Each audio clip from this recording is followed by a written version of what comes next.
Laws of motion. In this video, we will discuss some questions on the laws of motion.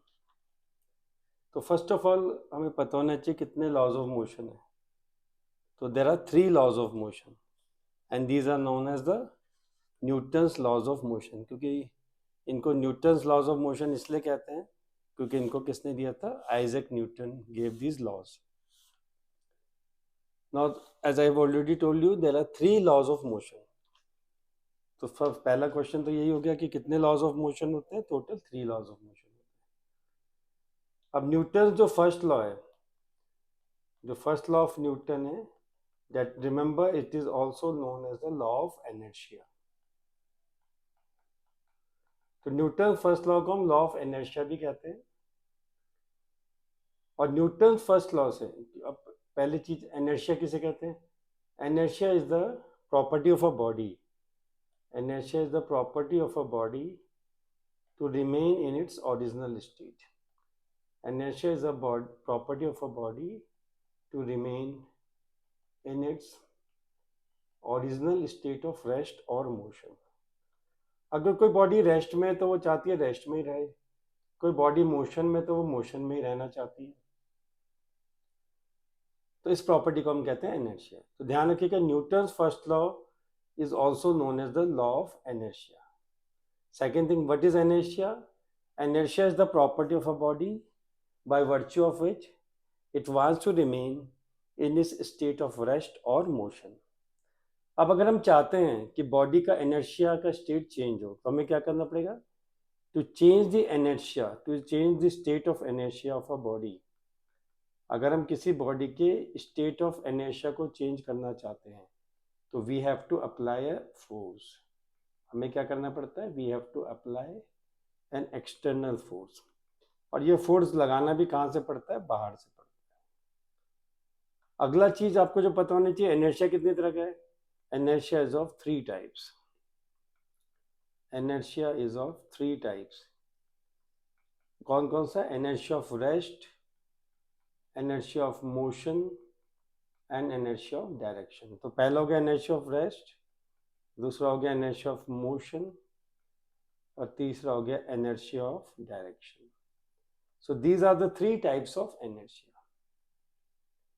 The next thing, inertia depend किस चीज पे करता है? Inertia itself is not a physical quantity. Inertia को हम खुद measure नहीं कर सकते. Inertia is measured in terms of mass. Inertia को हम किसके terms में measure करते हैं? mass के terms में. More is the mass, more is the inertia. ध्यान रखिएगा, जितना ज्यादा mass होगा, more is the mass, more will be the inertia of the body. More will be the inertia of a body. तो हम लोग कह सकते हैं एक तरह से कि mass and inertia are directly proportional to each other. So I can say mass and inertia are directly proportional to each other.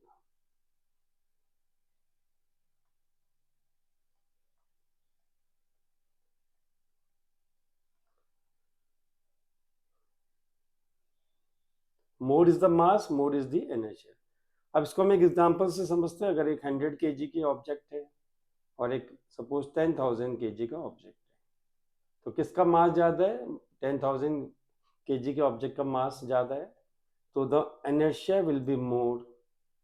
Inertia will be more for inertia will be more for the body of mass 10,000 kg. As I have already told you, mass and inertia are directly proportional to each other. और जब भी हम inertia का state change करना चाहते हैं तो हमें क्या लगाना पड़ेगा? External force.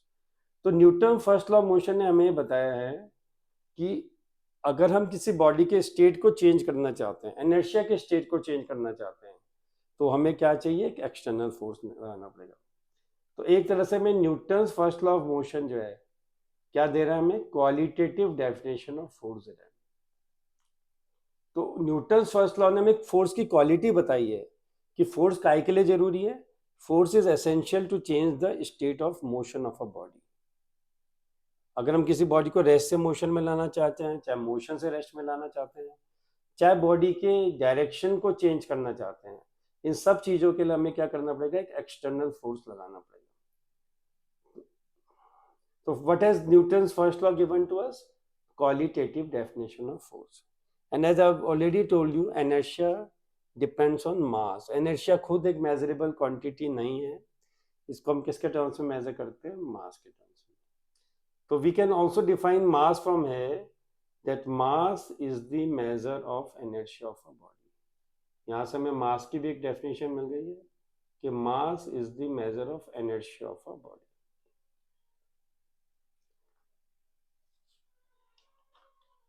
तो यहाँ से हमें जब फोर्स की क्वालिटेटिव डेफिनेशन मिली है, तो हम क्या कह सकते हैं कि force is essential to change the state of motion of a body.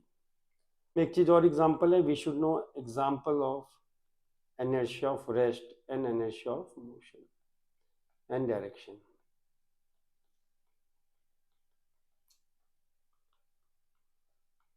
अब इनर्शिया ऑफ रेस्ट का मतलब कि अगर कोई भी बॉडी रेस्ट पे है तो its wants to remain in the state of rest. कोई चीज मोशन में है तो वो मोशन में रहना चाहती है, और हमें उसको अगर स्टेट को चेंज करना है तो जैसा भी हमने पढ़ा, हमें क्या लगाना पड़ेगा, एक एक्सटर्नल फोर्स लगाना पड़ेगा.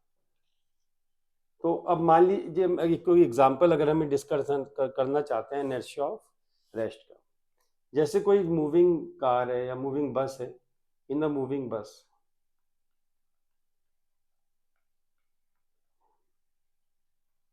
First of all I am giving you the example of inertia of motion. अब जैसे कोई बस मोशन में, अब हमारे जो फीट हैं वो क्या होता है, बस के कांटेक्ट में या ट्रेन के कांटेक्ट में. अब जैसे in a moving bus what happens, our feet are in contact with the bus, और our feet are in contact with the bus. अब जब हमारे फीट बस के कांटेक्ट में है, and if the bus suddenly stops, अब बस क्या हो रही है, अचानक रुक रही है. if the bus stops then what happens, our feet जो कि उसके कांटेक्ट में, our feet comes in rest. लेकिन हमारा जो बॉडी का अपर पार्ट है, but the upper part of our body remains still in motion, but the upper part of our body is still in motion. इसलिए what happens, we fall forward. इसलिए हम क्या करते हैं, आगे की तरफ गिरते हैं. तो this is an example of inertia of motion. इसी तरह अगर हमें इनर्शिया ऑफ रेस्ट को एक्सप्लेन करना चाहते हैं, अब जैसे अगर मान लीजिए बस रेस्ट पे, इनिशियली बस तो कोई बस है इनिशियली रेस्ट पे, और now the bus suddenly starts. Bus क्या होगी, सडनली स्टार्ट हो जाती है. अब now what happens, our feet जो है, our feet comes in motion, क्योंकि वो हमारे फीट उसके कांटेक्ट में बस के, तो our feet comes in motion with the bus. but the upper part of our body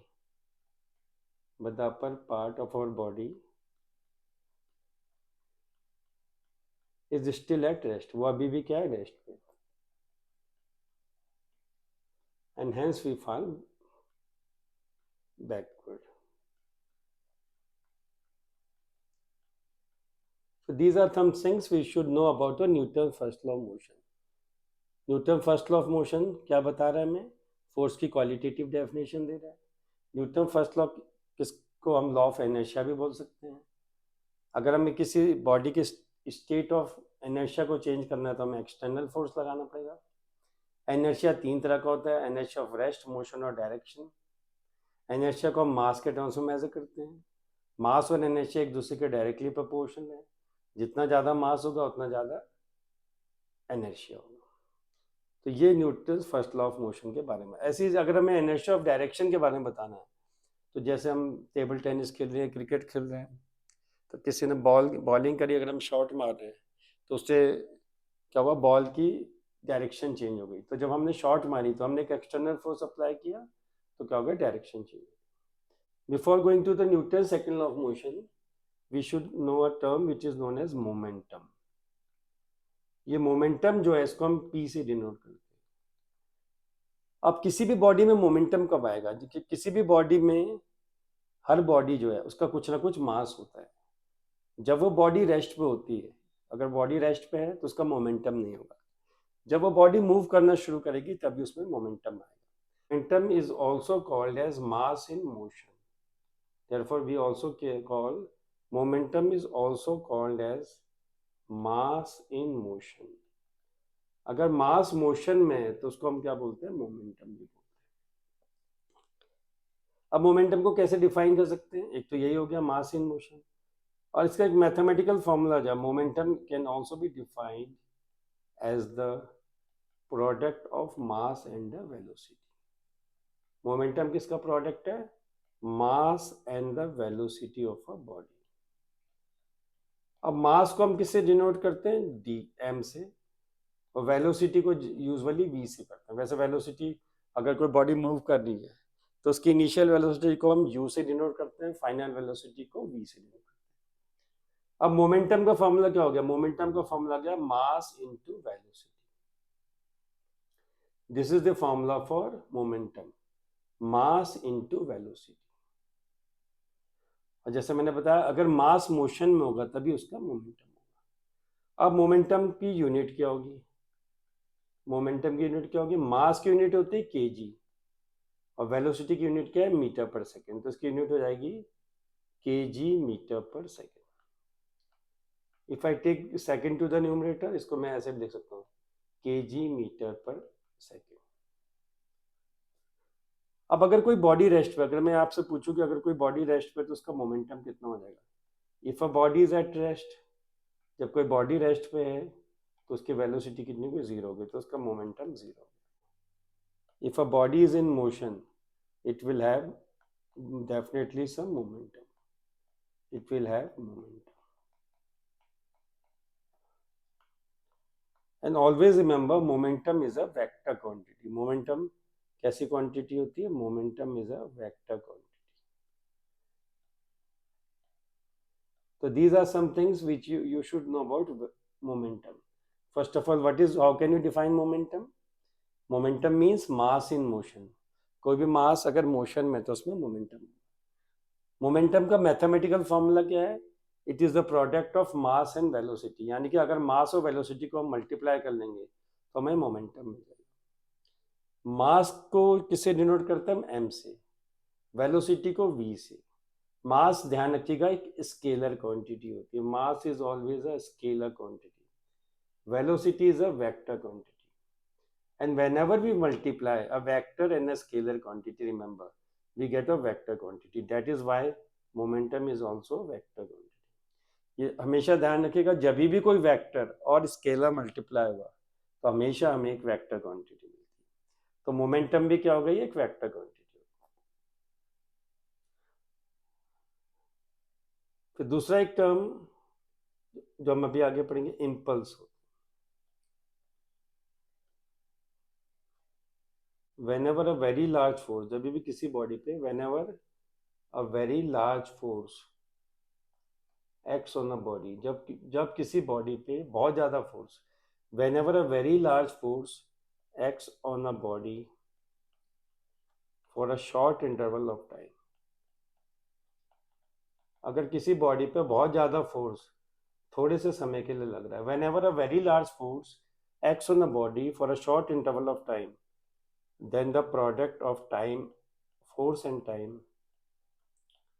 then the product of force and time is called impulse. तो force और time के प्रोडक्ट को हम क्या बोलते हैं? इम्पल्स बोलते हैं। इम्पल्स को यूजुअली हम जे से डिनोट करते हैं। डिनोट का मतलब होता है किस चीज से, क्या उसका सिंबल है। अब जैसे मैंने आपको बताया, इम्पल्स का फॉर्मूला होगा क्या? Force into time. अब अगेन देखिए, फोर्स कैसी क्वांटिटी है? वेक्टर क्वांटिटी है। टाइम कैसी होती है? स्केलर। अभी मैंने आपको बताया था, जब वेक्टर और स्केलर मल्टीप्लाई होते हैं तो वेक्टर मिलते हैं, तो हमेशा, तो impulse is also a vector quantity. Impulse is also a vector quantity. अब इम्पल्स की यूनिट क्या हो जाएगी?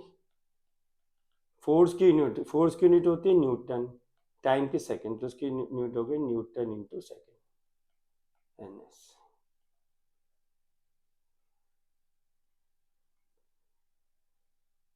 Now we come on to the Newton's second law of motion. Newton's second law of motion. तो सबसे पहले हमें पता होना चाहिए कि Newton second law of motion हमें बता क्या रहा है. न्यूटन सेकंड लॉ, जैसा भी बताया था मैंने, Newton first law of motion हमें क्वालिटेटिव डेफिनेशन देता है फोर्स की.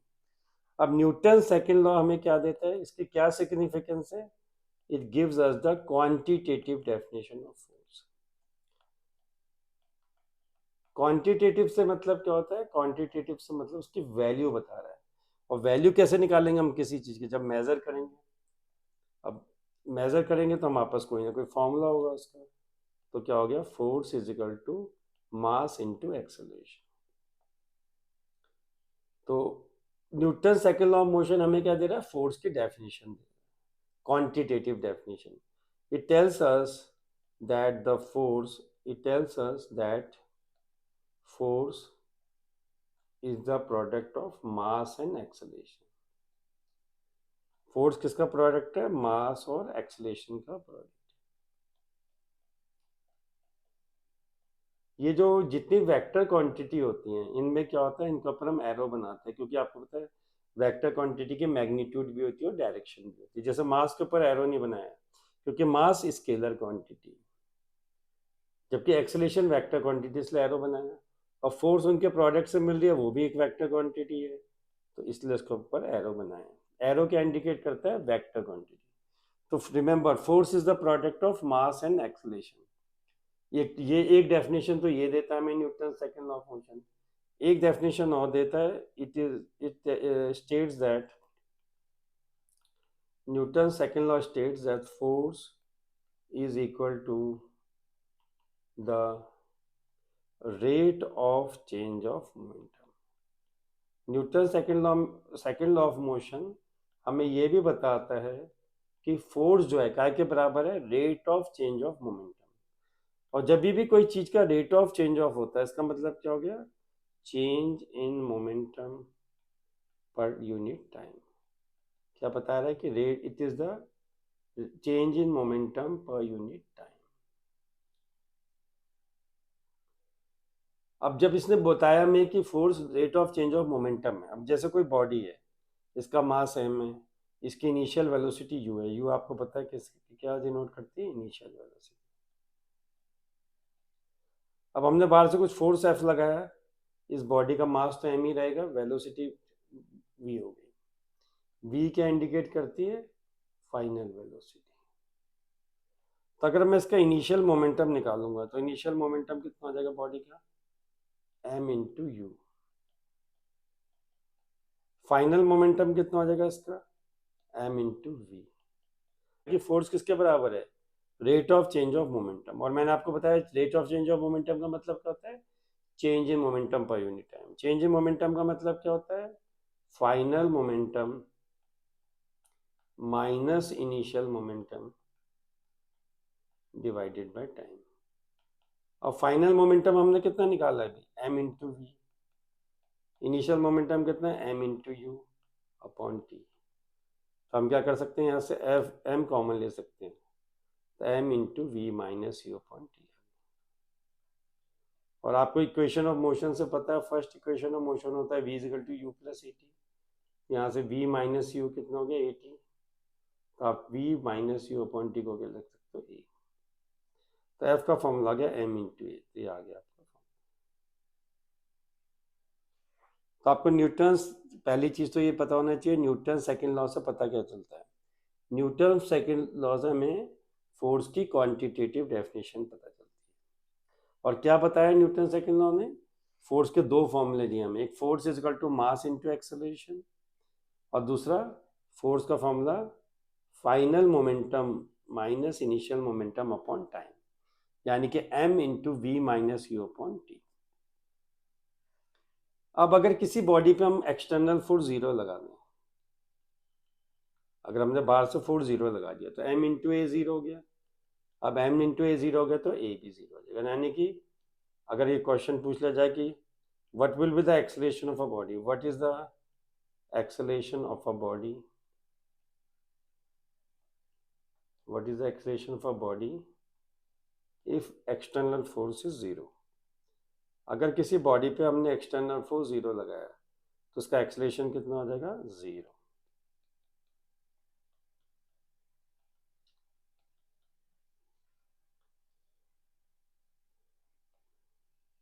Now what will be the unit of force. अगर हम यूनिट देखना चाहें फोर्स की, क्या होगी, फोर्स का फॉर्मूला क्या है, मास इनटू एक्सेलरेशन। तो इसकी यूनिट क्या हो जाएगी, मास की यूनिट क्या होती है, केजी, एक्सेलरेशन की यूनिट क्या है, मीटर पर सेकंड स्क्वायर। इसको हम लोग एन से भी डिनोट करते हैं, जिसको न्यूटन बोलते हैं। तो 1 न्यूटन किसके बराबर हो गया, 1 newton is equal to 1 kg metre per second square.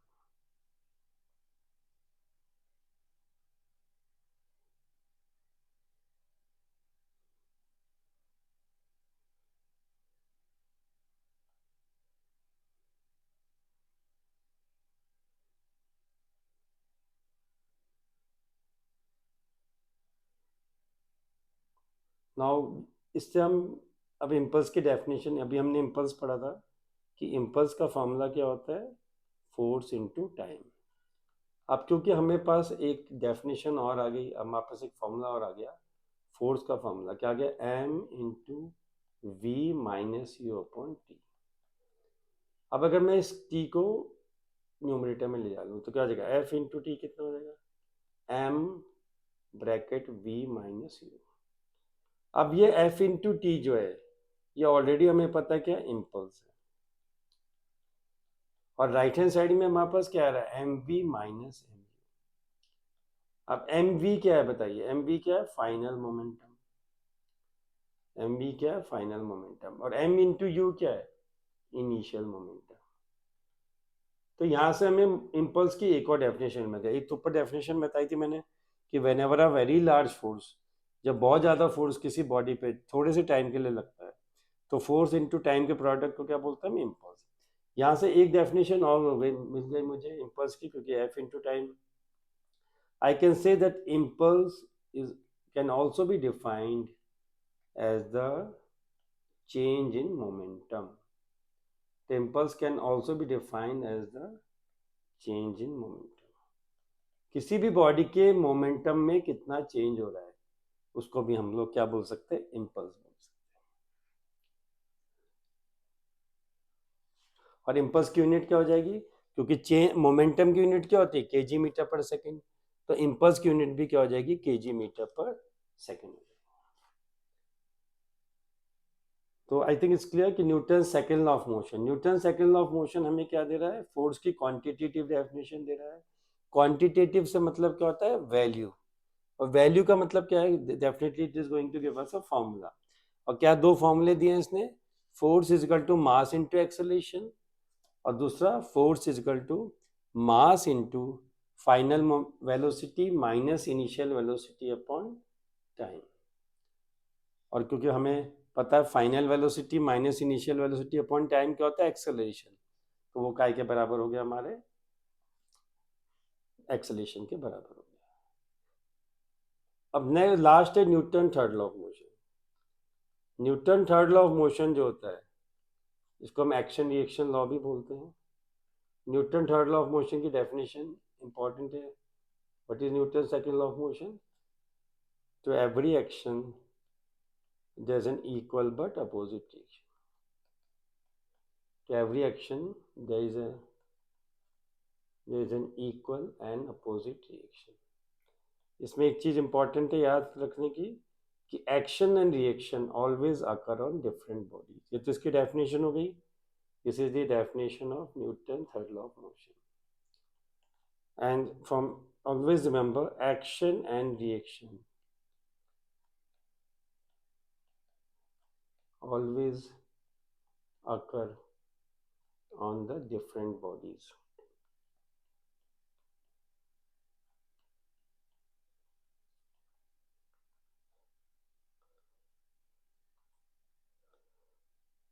So these are some things about which we should know about the Newton's third law of motion.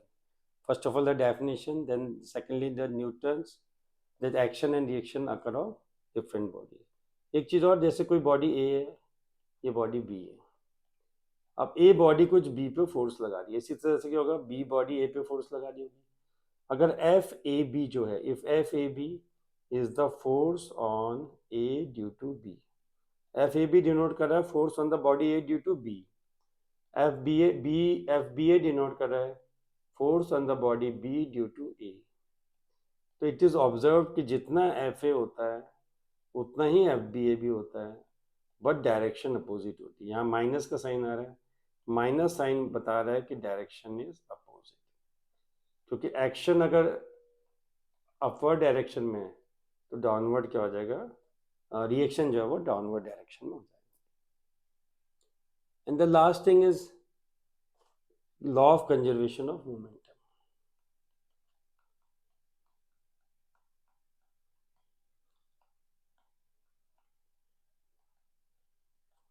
अभी हमने पढ़ा न्यूटन सेकंड लॉ से कि फोर्स का फॉर्मूला होता है final momentum minus initial momentum upon time. Suppose P1 जो indicate कर रहे हैं, P आपको पता है किसका सिंबल है, मोमेंटम का। P1 क्या है, इनिशियल मोमेंटम, P2 क्या है, फाइनल मोमेंटम। अब मान लीजिए अगर हमने बाहर से फोर्स जीरो लगाया, अगर फोर्स जीरो है, और वैसे मैंने बताया था आपको, अगर हम किसी बॉडी की इनर्शिया की स्टेट को चेंज करना चाहता तो हमें बाहर से एक्सटर्नल फोर्स जीरो करना पड़ेगा।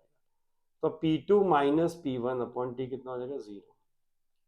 यानी कि P2 माइनस P1 क्या हो गया, जीरो। यानी कि P2 P1 के बराबर हो गया। अब P1 क्या था यहाँ पे, P1 था इनिशियल मोमेंटम, P2 क्या है, फाइनल मोमेंटम।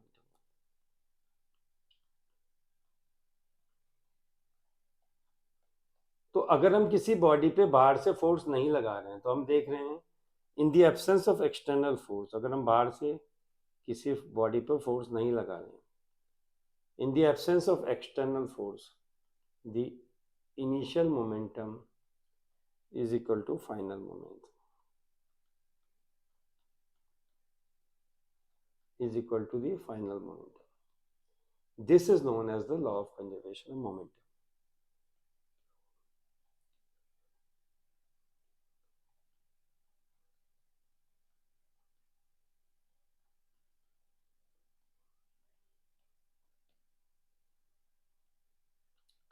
कोई भी चीज अगर कंजर्व होती है तो उसका मतलब क्या होता है, जब कोई भी चीज अगर कंजर्व हो रही है इसका मतलब ये होता है जितनी उसकी इनिशियल वैल्यू है उतनी उसकी क्या है, फाइनल वैल्यू है। तो अगर हम किसी बॉडी पे एक्सटर्नल फोर्स बाहर से नहीं लगा रहे हैं तो उसका जितना इनिशियल मोमेंटम होगा उतना ही उसका फाइनल मोमेंटम।